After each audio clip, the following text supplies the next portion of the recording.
الحمد لله نحمده ونستعينه ونستغفره ونؤمن به ونتوكل عليه ونعوذ بالله من شرور أنفسنا ومن سيئات أعمالنا من يهده الله فلا مضل له ومن يضلل فلن تجد له وليا مرشدا وأشهد أن لا إله إلا الله وحده لا شريك له وأشهد أن سيدنا وسندنا وحبيبنا وشفيعنا ومولانا ونبينا محمدا عبده ورسوله أرسله بالحق بشيرا ونذيرا وداعيا إلى الله بإذنه وسراجا منيرا أما بعد فأعوذ بالله من الشيطان الرجيم بسم الله الرحمن الرحيم ولا تأكلوا أموالكم بينكم بالباطل وتدلوا بها إلى الحكام لتأكلوا فريقا من أموال الناس بالإثم وأنتم تعلمون رب اشرح لي صدري ويسر لي أمري واحلل عقدة من لساني يفقه قولي سبحانك لا علم لنا إلا ما علمتنا إنك أنت العليم الحكيم اللهم صل على سيدنا محمد وعلى آل سيدنا محمد كما صليت على سيدنا إبراهيم وعلى آل سيدنا إبراہیم إنك حمید مجید۔ میرے انتہائی عزیز اور محترم دوستوں، بزرگوں اور بھائیوں اور انتہائی قابل احترام خواتین اسلام، ہمارے آج کا درس تمام دروس سے زیادہ اہم ہے۔ ویسے تو قرآن کریم کا کوئی درس بھی ایسا نہیں ہے جو اہم نہ ہو، لیکن بعض دروس، بعض آیات یا بعض قرآن کریم کی صورتیں یا بعض حصے اس لیے اہم ہوتے ہیں کہ عوام نے یا تو ان کی طرف توجہ ہی نہیں دی، یا ان پر عمل چھوڑ دیا ہے، یا ان پر عمل نہ کرنے کی وجہ سے ایک بڑی تباہی اور بربادی آ چکی ہوتی ہے۔ یہ جو آج کا درس ہے، یہ ایک آیت ہے، لیکن یہ اتنی جامع آیت ہے کہ ہماری پوری زندگی کے ساتھ اس کا تعلق ہے، اس کا تعلق ہماری عبادات کے ساتھ ہے، اس کا تعلق ہماری دعاؤں کے ساتھ ہے، اس کا تعلق ہمارے زکوٰۃ کے ساتھ اور ہماری صدقات کے ساتھ ہے۔ یعنی جو کچھ بھی ہم کرتے ہیں، ہمارے بچوں کے ساتھ اس کا تعلق ہے، اور ہماری بیویوں کے ساتھ اس کا تعلق ہے، ہماری پوری گھرانے کے اندر اور پوری معاشرے کے اندر خیر و شر کے ساتھ اس کا تعلق ہے۔ اور یہ موضوع ہے رزق کا۔ رزق اگر حلال ہے یا حرام ہے، دونوں میں بڑا بنیادی فرق پڑتا ہے، اور گھرانوں میں، لوگوں میں، انسانوں میں، عبادات میں، دعاؤں میں زمین و آسمان کا فرق آتا ہے اگر رزق میں مسئلہ ہے، رزق جائز نہیں ہے، رزق حرام ہے، رزق باطل سے کمایا گیا ہے۔ قرآن کریم نے اس کو باطل کا نام دیا ہے۔ یہ جو قرآن کریم کی ایک آیت ہے، سورہ البقرہ کی آیت نمبر 188، یہ ایک آیت ہے، لیکن یہ اس پورے موضوع کے لیے اتنی جامع آیت ہے، جس سے جامع آیت شاید قرآن کریم میں اس موضوع کے لیے کوئی اور نہ ہو۔ اور اس میں وہ تمام چیزیں جو حرام ہے وہ سموئی گئی ہے۔ فرمایا وَلَا تَأْكُلُوا أَمْوَالَكُمْ بَيْنَكُمْ بِالْبَاطِلِ، اور تم اپنے مال کو آپس میں باطل طریقے سے مت کھایا کرو۔ اب ظاہر بات ہے، کوئی شخص اگر حرام کھاتا ہے تو یہ اس کے لیے حرام اسی وجہ سے ہے کہ یہ کسی اور کا ہے۔ یعنی یہ جتنے بھی ہم مال لیتے ہیں ناجائز مال جسے کہا جاتا ہے، وہ یا چوری کا مال ہے تو ظاہر بات ہے کسی سے چوری کی گئی ہے، غصب کا مال ہے تو کسی کا مال غصب کیا گیا ہے، سود کا مال ہے تو ظاہر بات ہے کسی سے سود لیا گیا ہے، رشوت کا مال ہے تو کسی سے رشوت لی گئی ہے، ناجائز قبضے کی بات ہے تو قبضہ کسی کے مال پر کیا گیا ہے۔ تو تمام مومنوں کو اللہ تبارک و تعالیٰ نے اس بات سے روک دیا ہے کہ ایک دوسرے کے مال کو ناجائز طریقوں سے تم ہڑپ کر لو، قبضہ کر لو اور انہیں کھانا شروع کر دو، یہ تمہارے لیے ناجائز ہے اور یہی چیز ہے حرام۔ تو جو کچھ اللہ نے حرام کیا ہے وہ اسی لیے حرام کیا ہے کہ وہ تمہارا نہیں ہے، وہ کسی اور کا ہے۔ تو جس سے بھی آپ نے اس کو قبضہ کیا ہوا ہے اب آپ کے لیے یہ حرام ہے، اس لیے فرمایا حلال کھاؤ اور حرام مال مت کھایا کرو۔ اور پھر یہ بھی فرمایا وَتُدْلُوا بِهَا إِلَى الْحُكَّامِ، اور تم مال کو حکام کے پاس مت لے جایا کرو۔ اس کا صاف اور واضح معنی ایک تو یہ ہے کہ تم رشوت نہ دیا کرو حکمرانوں کو۔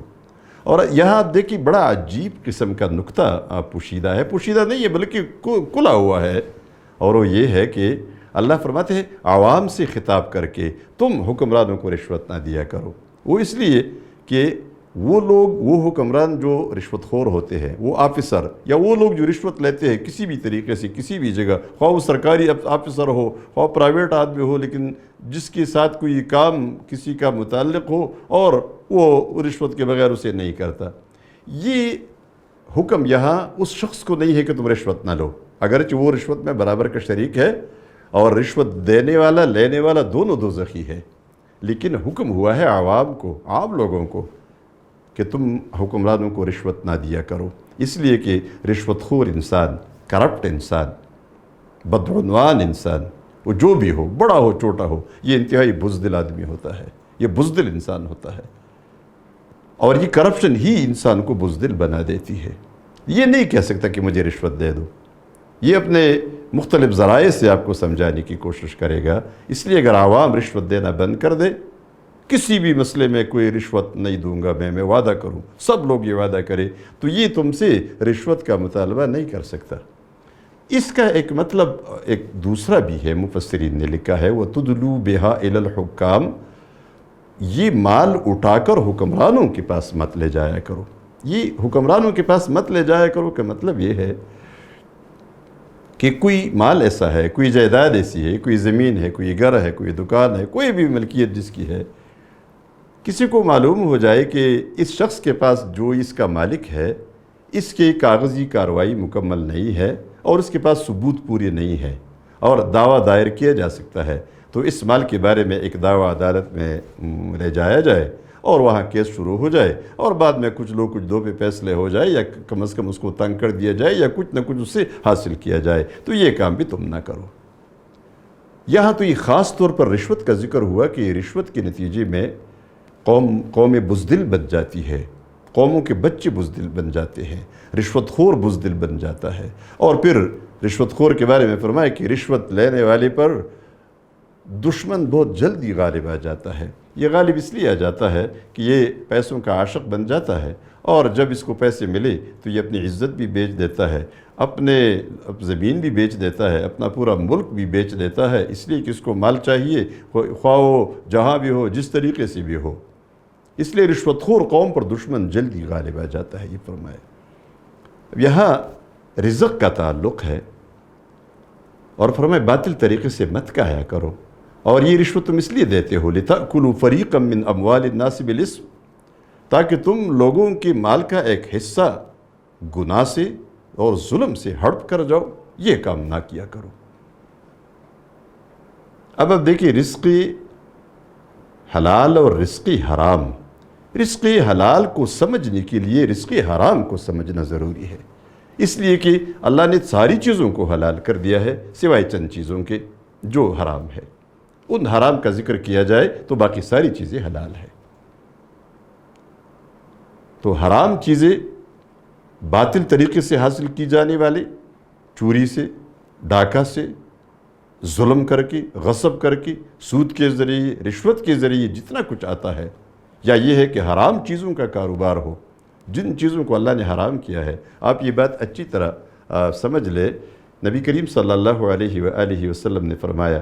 ان اللہ تعالی اذا حرم اکل شیء حرم ثمنہ، اللہ تبارک و تعالی جس چیز کے کھانے کو حرام قرار دے، یہ کھانا اس کا حرام ہے، پینا حرام ہے، مثلا شراب حرام ہے، ہر قسم کا نشہ، خواہ وہ ہیروئن ہو، چرس ہو، اپیون ہو، آئس ہو، جو بھی چیز نشہ دلائے تو وہ حرام ہے۔ اب نشے والی چیز کو بیچنا بھی حرام ہے اور اس کی قیمت وصول کرنا بھی حرام ہے۔ تو یہ جتنی بھی چیزیں ہیں اللہ نے جن کو حرام قرار دیا ہے، ان حرام سے بچو، اور حرام سے جس کا رزق محفوظ ہوگا، رزق حلال ہوگا، تو وہی دنیا کے خیر اور بلائی حاصل کرے گا۔ اب دیکھیں، رزق حرام کے بارے میں نبی کریم صلی اللہ علیہ وآلہ وسلم نے جس طرح فرمایا کہ جو حکم اللہ تبارک و تعالیٰ نے قرآن کریم کی تلاوت، یہ آیت آپ صلی اللہ علیہ وسلم نے ایک مرتبہ تلاوت فرمائی کہ انبیاء کو جو حکم قرآن کریم میں دیا گیا ہے اس کے بارے میں فرمایا، اور فرمایا ان اللہ تعالی امر المؤمنین بما امر به المرسلین، فرمایا اللہ تبارک و تعالیٰ نے مومنوں کو اسی بات کا حکم دیا ہے جس کا حکم اس نے اپنے پیغمبروں کو دیا ہے۔ پیغمبروں کو کیا حکم دیا ہے؟ تو قرآن کریم کی یہ آیت تلاوت فرمائی، کلوا من الطیبات واعملوا صالحا۔ تمام پیغمبروں کو یہ حکم تھا کہ حلال اور پاکیزہ رزق کھاؤ اور نیک عمل کرو۔ یہاں آیت سے خود بخود یہ بات واضح ہوتی ہے، حلال اور پاکیزہ رزق کھاؤ اور نیک عمل کرو، یعنی نیک عمل کرنے کے لیے ضروری ہے کہ رزق حلال ہو، اور اگر رزق حلال نہیں ہے تو نیک عمل قبول ہی نہیں ہے۔ تو یہ بات خود بخود یہاں جو اللہ تبارک و تعالیٰ نے فرمایا کلوا من الطیبات واعملوا صالحا، پیغمبروں کو حکم دے، اے پیغمبروں حلال اور پاک رزق کھاؤ اور نیک عمل کرو۔ تو جس کا رزق پاک نہیں ہوگا، حلال نہیں ہوگا، اس کا مطلب اس کی عبادت قبول نہیں ہے۔ یہ بات فرمائی ہے، اور اس کے بعد آپ صلی اللہ علیہ وسلم نے، وراوی کہتے ہیں کہ آپ صلی اللہ علیہ وسلم نے ایک شخص کا ذکر کیا، ثم ذکر الرجل یطویل السفر اشعث اغبر یمد یدیہ الی السماء یا رب یا رب ومطعمہ حرام ومشربه حرام وملبسه حرام وجسده غذي بالحرام فأنى يستجاب لذلك۔ فرمایا پھر نبی کریم صلی اللہ علیہ وآلہ وسلم نے ایک شخص کا ذکر کیا، وہ شخص جس نے لمبا سفر طے کیا ہوتا ہے اور ایک مقدس مقام پر پہنچ چکا ہوتا ہے، مثلا یہاں سے چل کے حرم شریف پہ پہنچ گیا تھا، اور وہ اشعث اغبر، اس کا جسم پراگندہ ہے، بال پراگندہ ہے، اس کا پورا جسم گرد آلود ہے، یہ وہ تھکاوٹ اور لمبے سفر کے نشانات ہیں اس پر۔ اور وہاں پہنچ کر اس نے اپنے ہاتھ آسمان کی طرف پھیلائے اور دعا مانگنے لگا، یا رب، اے میرے رب، میری یہ حاجت پوری فرما، میری یہ حاجت پوری فرما، اپنی حاجت اللہ سے مانگ رہا ہے۔ لیکن فرمایا اس کی حالت یہ ہے کہ اس کا کھانا حرام کا ہے، اس کا پینا حرام کا ہے، اس کا لباس حرام کا ہے، اس کا جسم حرام سے پلا بڑا ہے، فَأَنَّى يُسْتَجَابُ لِذَلِكَ، تو اس شخص کی دعا کو کیسے قبول کیا جائے گا؟ یعنی نہیں قبول کیا جا سکتا، دعا نہیں قبول ہوتی، عبادت ہی نہیں قبول ہوتی۔ حتیٰ کہ حج کے موقع پر جو بڑی ایک خطرناک قسم کی بات آئی ہے کہ حاجی جو یہاں سے لمبا سفر کر کے حرم شریف میں پہنچتا ہے، اپنے کپڑے جو نارمل لباس ہوتا ہے وہ کپڑے اتار کے احرام کے کپڑے پہن لیتا ہے، جوتے اتار دیتا ہے، سر ننگا کر کے وہاں آواز لگاتا ہے، لبیک اللہم لبیک، اے اللہ میں حاضر ہوں۔ لبیک کی معنی یہی ہے، اے اللہ میں حاضر ہوں، میری حاضری کو قبول فرما۔ لیکن فرمایا اس شخص کی حاضری کو قبول نہیں کیا جاتا، اور اس کے جواب میں، ہر لبیک کے جواب میں واپس جواب آتا ہے اللہ کی طرف سے، لا لبیک ولا سعدیک، یعنی تمہاری حاضری قبول نہیں ہے۔ میدان عرفات میں پورا دن یہ نعرے لگا رہا ہوتا ہے کہ میں حاضر ہوں، لبیک اللہم لبیک، لیکن اللہ کی طرف سے ہر لبیک کے جواب میں واپس جواب آتا ہے، لا لبیک، تمہاری حاضری قبول نہیں ہے۔ اب ظاہر بات ہے جب حاضری قبول نہیں ہے تو اس حاجی کو بھگا دیا جاتا ہے، اور اس کو حاجی مطرود کہا گیا ہے کہ جس کی حج کو قبول نہیں کیا گیا اور اس کو وہاں سے بھگا دیا گیا۔ یہ کیوں؟ رزق حرام ہے۔ اب ظاہر بات ہے جب عبادت قبول نہیں ہوتی، جب دعائیں قبول نہیں ہوتی، تو پھر رہتا کیا ہے؟ اس لیے فرمایا حلال رزق کھاؤ، حلال اور طیب پاکیزہ رزق کھاؤ، ایک چیز جو خود حلال ہو۔ یعنی جتنی چیزیں اللہ نے کھانے کے لیے حلال فرمائی ہے، مطلب بکری کا گوشت کھاؤ، دمبے کا گوشت کھاؤ، گائے کا گوشت کھاؤ، اونٹ کا گوشت کھاؤ، اور اسی طرح مرغی کا گوشت کھاؤ اور مچھلی کا گوشت کھاؤ، یہ جتنی بھی حلال چیزیں ہیں، لیکن وہ آپ کے لیے بھی حلال ہو، کسی اور کا نہ ہو۔ یہ نہیں ہے کہ آپ کسی دوسرے شخص کی بکری کو پکڑ کے ذبح کر کے کھانا شروع کر دے کہ بکری تو حلال ہے۔ نہیں، حلال کے ساتھ طیب بھی ہونا چاہیے، اور وہ اس طرح کہ وہ چیز بجائے خود بنفس نفیس وہ خود بھی حلال ہے، لیکن وہ آپ کے لیے بھی حلال ہے، وہ کسی اور کا مال نہیں ہے۔ اور رزق حلال کا تعلق جس طرح ہماری عبادتوں کے ساتھ ہے، اس کا تعلق ہمارے بچوں کے ساتھ ہے۔ اور ماں باپ کی ذمہ داری، اور خصوصاً ماؤں کی ذمہ داری، ویسے تو دونوں کی اکٹھی ذمہ داری ہوتی ہے کہ اگر کوئی ماں باپ چاہے کہ ہمارے بچے اچھے بچے ہو، ہمارے بچے شریف بچے ہو، اور ایسے بچے اللہ ہمیں دے کہ جن بچوں کو دیکھ کر ہماری آنکھ ٹھنڈی ہو، جو بچے ہمارے لیے آخرت کا صدقہ جاریہ بن جائے، ایسے بچے کوئی چاہے، اس کا نسخہ ہے باقاعدہ، اور ایک کامیاب نسخہ ہے، ایک آزمودہ نسخہ ہے کہ جو والدین اپنے بچوں کو نیک بچے، شریف بچے اور خیر خواہ اور خیر والے بچے، آنکھوں کی ٹھنڈک بنانا چاہتے اپنے بچوں کو، وہ باپ یہ کوشش کرے کہ اس کے جسم کا نطفہ جو بیوی کے رحم میں جا رہا ہے، جس سے بچہ پیدا ہوگا، یہ نطفہ حرام سے نہ بنے۔ یہ اگر آپ نے یہ کام کیا تو جب نطفہ حلال سے بن گیا، وہ کیا خود بھی حلال کھائے اور اپنی بیوی کو بھی حلال کھلائے، بے شک توڑا ہو، بے شک کم ہو، بے شک اس کو پیٹ بھر کر کھانا نہ ملے، بے شک کسی دن بھوکا رہنا پڑے، لیکن حلال کھائیں گے،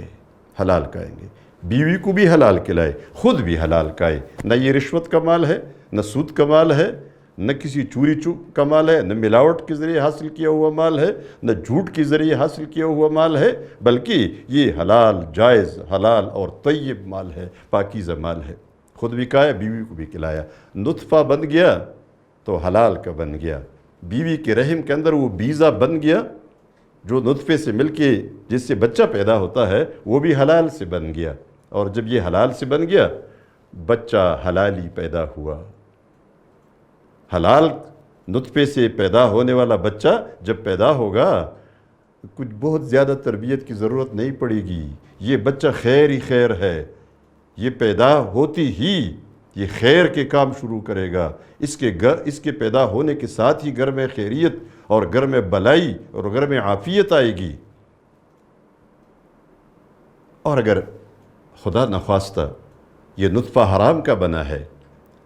تو حرام نطفے سے پیدا ہونے والا بچہ یہ مجسم شر ہوگا، یہ ہمیشہ شر ہی شر ہوگا، یہ شر ہی گھر میں لائے گا۔ جب آپ گھر میں آئیں گے تو اکثر والدین کو سنا گیا ہے کہ وہ کہتے ہیں بچے دوزخ کے عذاب سے زیادہ اذیت والے بن گئے ہیں۔ یہ کیوں؟ اس لیے کہ یہ ماں باپ کی ذمہ داری ہے۔ بچہ خود شریر نہیں بنتا، بچی خود شریر نہیں بنتی، یہ ماں باپ بناتے ہیں۔ تو اپنے رحم کے اندر بچہ بنانے کے لیے جو بچہ پیدا ہوتا ہے، جو پرورش پا رہا ہے، وہ والدین کی ذمہ داری ہے، اور اس کا تعلق بھی رزق حلال سے ہے۔ اور پھر پیدا ہونے کے بعد بھی، یعنی جب تک وہ ماں کے رحم کے اندر ہے، جو ماں رزق کھا رہی ہے، اسی سے اس بچے کی رزق کا حصہ ہوتا ہے، اسی سے وہ پلتا بڑھتا ہے۔ تو حلال رزق کھائے، اور پھر جب بچہ پیدا ہو تو بھی حلال رزق گھر میں لا کے اس کو کھلائے۔ حلال رزق پہ پانے والے بچے وہ ہمیشہ آپ کی سکون کا ذریعہ ہوں گے، ان کی طرف دیکھ کر آپ کی آنکھیں ٹھنڈی ہو جائیں گی۔ تو یہ حلال رزق کے فائدے ہیں۔ حلال رزق جس گھر کے اندر ہے، وہ گھر خیر کا گھر ہے، وہ گھر دین کا گھر ہے، وہ گھر نیک لوگوں کا گھر ہوتا ہے، اس گھر کے اندر نیکیاں ہی نیکیاں آتی ہے۔ لیکن جس گھر کے اندر زور زبردستی سے، دونس داندلی سے، سود سے، رشوت سے، پرایا مال دھوکے سے، آیا ہوا مال جھوٹ سے، حاصل کیا ہوا مال، کسی کا مال ناجائز قبضہ کر کے، یہ جتنی بھی چیزیں، خیال نہیں ہوتا جیسے قیامت کی نشانیوں میں نبی کریم صلی اللہ علیہ وسلم نے بتایا ہے کہ قیامت کی نشانیوں میں سے ایک نشانی یہ ہے کہ ایک شخص کے پاس مال آئے گا، وہ اس کی کوئی پرواہ نہیں کرے گا، حلال سے آتا ہے حرام سے آتا ہے، بس مال آنا چاہیے۔ اس کی نتیجے میں یہ گھر پھر شر و فساد کا مرکز ہوتا ہے، یہ شیطان کا مرکز ہوتا ہے۔ اس کو بچانے کے لیے اور اپنے گھر کو آنکھوں کی ٹھنڈک بنانے کے لیے اور اپنی اولاد کو بھی آنکھوں کی ٹھنڈک بنانے کے لیے رزق حلال ضروری ہے۔ اللہ تبارک و تعالی ہم سب کو رزق حلال حاصل کرنے، خود کھانے، اپنے بچوں اور بیوی کو کھلانے کی توفیق عطا فرمائے۔ اقول قولی ھذا واستغفر اللہ لی ولکم ولسائر المؤمنین۔ ربنا تقبل منا انک انت السمیع العلیم وتب علینا انک انت التواب الرحیم۔ اے اللہ، ہم نے جو درس سنا ہے، ہمارے رب ہمارا رزق حلال رزق بنا، ہم سے راضی ہو جا، ہمیں حرام سے بچا۔ جتنی بھی حرام ذرائع سے ہمارے پاس کچھ آ رہا ہے، وہ حرام ذرائع جتنی بھی ہمارے گھروں سے ختم فرما، ہمیں حلال کھانے کی توفیق عطا فرما، حلال کمانے کی توفیق عطا فرما، ہمارے بچوں کو بھی نیک بنا، ہمارے بچوں کو ہماری آنکھوں کی ٹھنڈک بنا، ہمارے لیے آخرت کا صدقہ جاریہ بنا، اور ہم سب کی حاجتوں کو پورا فرما۔ ہمارے ملک پر رحم فرما، ہمارے اس پورے ملک میں جو وبا آئی ہوئی ہے، اس وبا سے ہمیں نجات عطا فرما، اس کی سارے بیماروں کو صحت عطا فرما۔ اے اللہ، جتنے اور بھی بیمار ہیں اس کے علاوہ بھی، اے اللہ ان تمام بیماروں کو شفاء کاملہ اور عاجلہ عطا فرما، بے اولادوں کو نیک اور صالح اولاد عطا فرما، مقروضوں کے قرضوں کو دور فرما، مشکلات کو دور فرما، تکلیفوں کو دور فرما، اور دلوں کی تمام حاجتوں کو پورا فرما۔ وصلی اللہ تعالی علی خیر خلقہ محمد و آلہ و صحبہ اجمعین۔